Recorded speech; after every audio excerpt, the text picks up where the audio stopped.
Dennis has said something very interesting. Let's look at this. Who's the real GOAT? Mourinho or Guardiola? Let's find out this. Hello guys, welcome back to the First Half podcast. We are here again to discuss football, but this time around we're going to look into the Champions League games. We've had various amazing games in the Champions League season this time around, and I'm here with my brother. Dennis here? Yes. Dennis is here with me, the Chelsea man. We're here to discuss Champions League games that went on just these past weeks. Yeah. So yes, and I think that a lot of people have been following the Champions League games, and it's been quite interesting. Yeah. You know, and I think that being a Liverpool fan, I won't be too happy because of a few things that happened. Yeah, but I mean that's just by the way. So I want us to start looking at some of the games that went on in the Champions League week. Yeah. And there are some important games we need to discuss. Yeah. Now let's look at Barcelona versus PSG. Yeah, I mean, a very anticipated game. Very. I mean, last season people were hoping that this would have been the finals. You know, and the game came on this particular week, just got past, and I think it was quite interesting. Yeah. Both teams played their best, but if you ask me, at the end of the day, Luis Enrique showed that he's a top-notch coach. Now, give me your opinion about the game. Let me know. I think it was a tactical battle. Yeah. You could see that although both teams had some injuries, Barcelona seemed to have more players available than PSG. Yeah. So, and also being at home, you were expecting them to be able to at least dominate and do wonders. But Luis Enrique being Luis Enrique, I mean, he came with his tactics and they were able to at least show why they were the winners for last season. Yeah, that's true. And finally, they were able to pull through because they didn't have at least 2 or 3 of their key players. That is Dembele wasn't in there. Doué was in there. And then that guy with the very serious name, someone too was not there. And those were, I mean, very key players in their last season drive for the Champions League. So them not being there, we're all expecting that they will be weakened and Barcelona should take it easily. But funny enough, they came in there, did their job, got their points and went away. So kudos to them. I think it was an interesting game. Yeah, but then, so it's, for me, it was quite problematic, like you rightly said. I mean, Barcelona is one of the teams that a lot of people know that when it comes to Champions League, facing Barcelona is actually a big deal. I don't know how Luis Enrique did it, but he managed to make the boys look very basic. Yeah. Lamine Yamal on that day, they couldn't even show up. Yeah. You know, so I'm just wondering, is it that it's just the PSG game that, I mean, made the Barca boys a bit careful, or that is the Barca we know now? Because if they're going to be playing this way against other teams, I don't think they'll get too far. I don't know what exactly is going on with Barca, but it looks like they are not, I mean, easily going into games and doing what you're expecting them to do. Exactly. And I mean, PSG is noisy or whatever. The guys, everybody knows their role. They've been well coached. They know what they're expected to do. Yeah. So when they come in there, I mean, they are going to be able to deliver. Yeah. So it's up to, if you are, let's say, a Barcelona coach and you want to go like, this is how we play. So, I mean, take it or leave it. It won't work. No, it won't work. So you need to at least adjust some tactics and try and see how the opponent of the day. So, I mean, with Barcelona, I think the mistake that the coach did was that he played their normal game instead of adjusting. When Chelsea played PSG, we had to change our whole attack and change our whole style. That's true. Because you focus on what the opponents are going to do and you try and beat them because they are very good at what they do. Yeah. But if you go like, this is how I play, so you should adapt to me, they are going to pick you up. Yeah. Yes. I mean, it was a good game anyway. Let's see how the other games pan out. Yeah.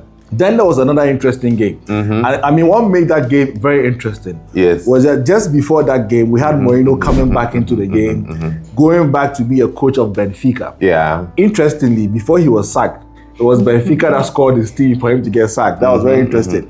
But then he had to play against, he went back to Stamford Bridge, he had to play against Chelsea. Yeah. It was quite an interesting game. I actually just watched that game just because Mourinho was back. Yeah. You know, and I think it was a good game. It was a very, very good game because I think that on that particular day, both teams showed up, but I think the best team won. Yeah, I think there was a lot of nostalgia. Yeah. I mean, Mourinho coming in to being the most successful coach ever for Chelsea.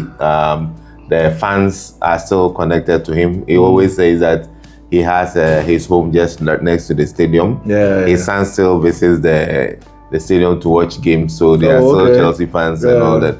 So there was a nostalgia there. Even when he went for the press conference, he was saying hello to all faces. Guys, the kind of relationship you had, you could have made him win the game. It would have been very nice for Chelsea to allow him to win the game.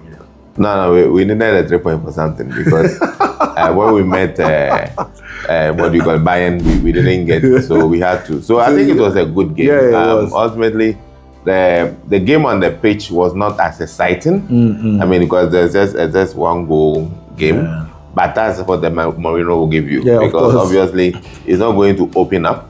And I guess the best thing for us was that he had not spent a lot of time with the team, because I think he got the job a week or so before coming in. So just a week. He had not been able to put his fine print together on the team yet. So I guess it was a good time to face them.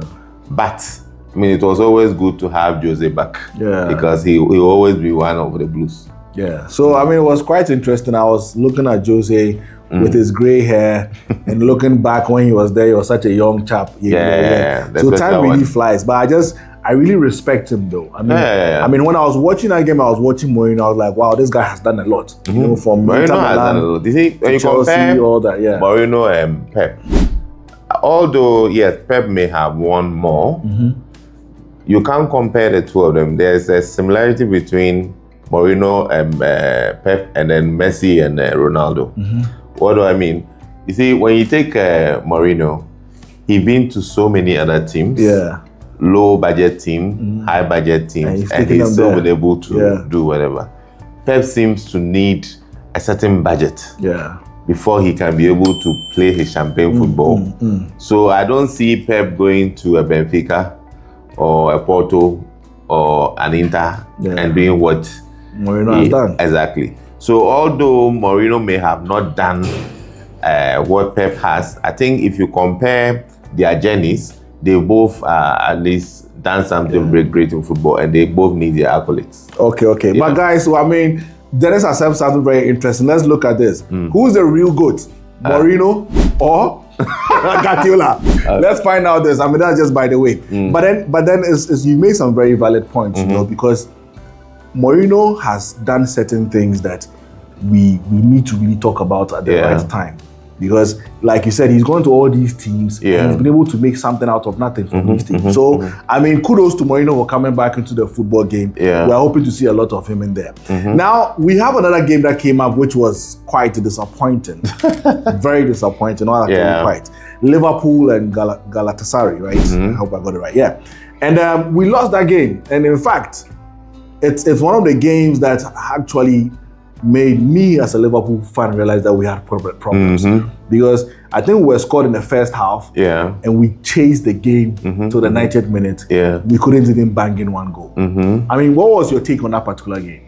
I mean, I think the gimmick started from off the pitch because there were videos showing Galatasaray players, fans, actually set up in front of the Liverpool players' hotel and throughout the night. I thought that video was after the game. No. That was before. They made sure no Liverpool player was going to rest, just so that when you come on the pitch, you are as frustrated as ever. So they made so much noise, fireworks, everything.